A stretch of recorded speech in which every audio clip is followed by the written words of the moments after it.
व्यक्तियों की संतान होती है ना, तो ऐसी ही होती है। क्योंकि आग में से अगर टुकड़ा निकलेगा तो वो आग ही होगा। जो सूर्य की किरण आएगी तो तेजस्वी ही होगी।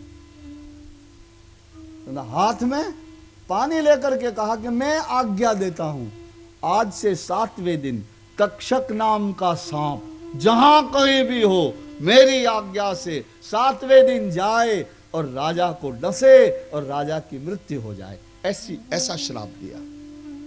और फिर आश्रम में आया, अपने पिता के गले में मरा हुआ सांप देखा, रोया। सभी बालक रोने लग गए। धीरे धीरे शमीक मुनि की समाधि दूर हुई। उन्होंने आंखें खोली, अपने गले में पहने हुए मरे हुए सर्प को देखा, बाहर दूर रख दिया। बालकों को पूछा कि आप क्यों रो रहे हैं? सभी ने समाचार बताया, राजा आया था, आपसे पानी मांगता था। उन्होंने आपको ये मरा हुआ सर्प पहना करके अपमानित कर दिया है और आपके पुत्र श्रृंगी ने उस राजा को श्राप दिया है, आज से 7वें दिन उस राजा की मृत्यु हो जाएगी, तक्षक सर्प उसे डस लेगा।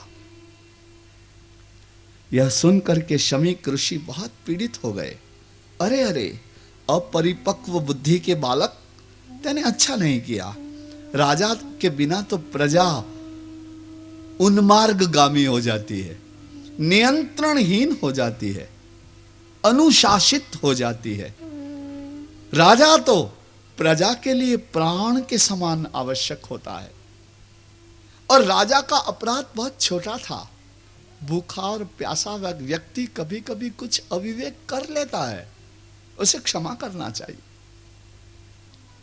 अरे, किसी दूसरे के अपराध को इतना गिनना क्यों?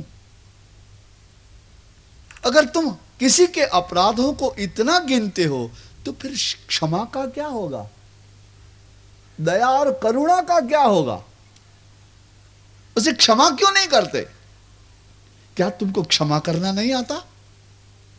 ये शमीक ऋषि कह रहे हैं कि अरे, कोई थका हुआ है, भूखा है, प्यासा है, तो थोड़ा अविवेक कर लेता है।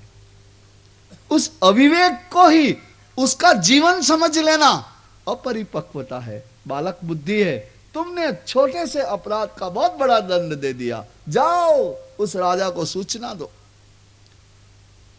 ऋषि कुमार गए, राजा भी घर गए। परीक्षित महाराज ये कोई साधारण तो थे नहीं, घर गए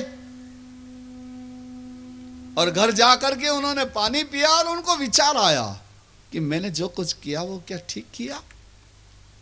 मैंने उस ऋषि, निरपराध जंगल में रहने वाले, कंद मूल फल का आहार करके वेदाध्ययन करने वाले और भगवंत का भजन करने वाले निरपराध मुनि का, जिसने मेरा कुछ भी नहीं किया था, उसके गले में मरा हुआ सांप पहना आया।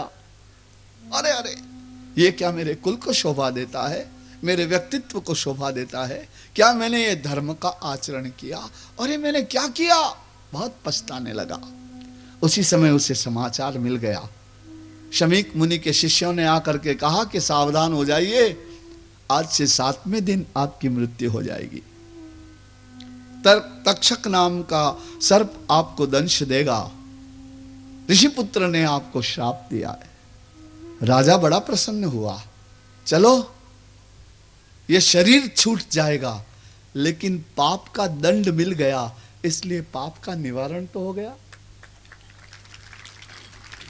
शरीर तो फिर भी मिल जाएगा, लेकिन एक बार मिला हुआ पाप तुमको नहीं छोड़ेगा। गुजरात में कहा जाता है कि बाप छोड़ता है, पाप नहीं छोड़ता। ऐसी कहावत है। बड़ा प्रसन्न हुआ। यहां वर्णन है, ये तो समय ज्यादा हो गया है ना, इसलिए जल्दी जल्दी कह रहा हूं। यहां वर्णन है, राजा बड़ा प्रसन्न हो गया है। चलो, शरीर छूट जाएगा ना, कोई बात नहीं, यह मेरा आत्मा किसी दूसरी मां के गर्भ में जाएगा, नया शरीर मिलेगा, लेकिन पाप तो नहीं होगा। अरे, शरीर दे करके भी पाप से मुक्ति मिलती हो तो यह सौदा नुकसान का नहीं है, फायदे का। राजा ने तो उसी समय उन शिष्यों का अभिनंदन किया, उनको वस्त्र आभूषण से सम्मानित किया और अपने आभूषण, अपने वस्त्र खोल दिए। राजा ने साधारण वस्त्र पहने, अपने पुत्र को राजगद्दी पर बिठा दिया, अपनी पत्नी को, रानियों को, प्रजाजनों को कहा जय श्री कृष्ण।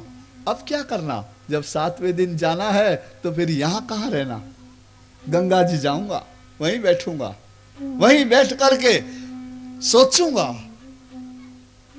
मुझे क्या करना है। सबको नमस्कार करके राजा ऋषि बन करके चले गए गंगा के किनारे और उत्तर दिशा की तरफ मुंह करके बैठ गए। जब ये राजा वहां गए तो नारायण, अनेक वैष्णव, देवर्षि, ब्रह्मर्षि, राजर्षि, भक्त, संत, साधु इकट्ठे हुए, क्योंकि राजा साधारण नहीं था। जिसके रथ को भगवान चलाते थे उसका प्रपौत्र था, साधारण नहीं था, अति कुलवान था, परीक्षित था, धर्म का संस्थापक था, दिग्विजयी था, कुलवान था,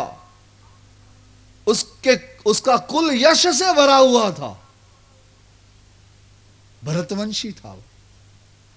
तो इस तरह उसके साथ यह जो घटना घटी राजा के साथ, इसने सभी को चौंका दिया, इस समाचार ने।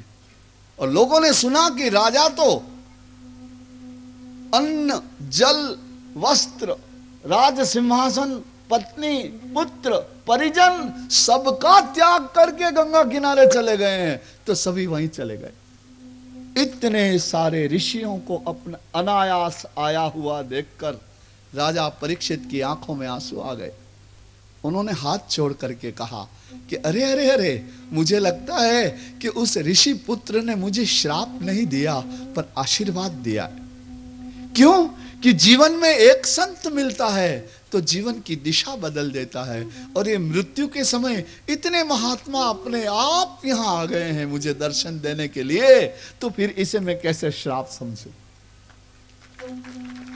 मैं नमस्कार करता हूं और आप सबसे यह पूछता हूं कि जिसकी मौत नजदीक आ गई हो उसे क्या करना चाहिए, क्या सुनना चाहिए, कौन सा जप जपना चाहिए, कौन से भगवान की आराधना करनी चाहिए, क्या यज्ञ करना चाहिए, उसे कौन सा आचरण करना चाहिए। और ऋषियों, मैं आपसे यह पूछ रहा हूं, बस अब यहीं रहने दीजिए, परीक्षित को पूछने दीजिए, मुनियों को सोचने दीजिए, 3:30 बजे फिर मिलेंगे। जी, ऐसा कहते हैं कि यहाँ खेड़ा पाड़ा के लोग आते हैं तो थोड़ी देर हो जाती है, तो खेड़ा पाड़ा के लोग शादी में जाते हैं और देर हो जाती है तो क्या करते हैं? इसलिए थोड़ा सा समय इधर उधर हो जाए तो आप हमें क्षमा कर दिया करिए। थोड़ा इस भगवत कथा की सेवा में अगर आपको थोड़ा कष्ट हो जाए, कोई विलंब हो जाए, तो उसे भी आप इस प्रभु की सेवा ही समझ लीजिएगा। हरे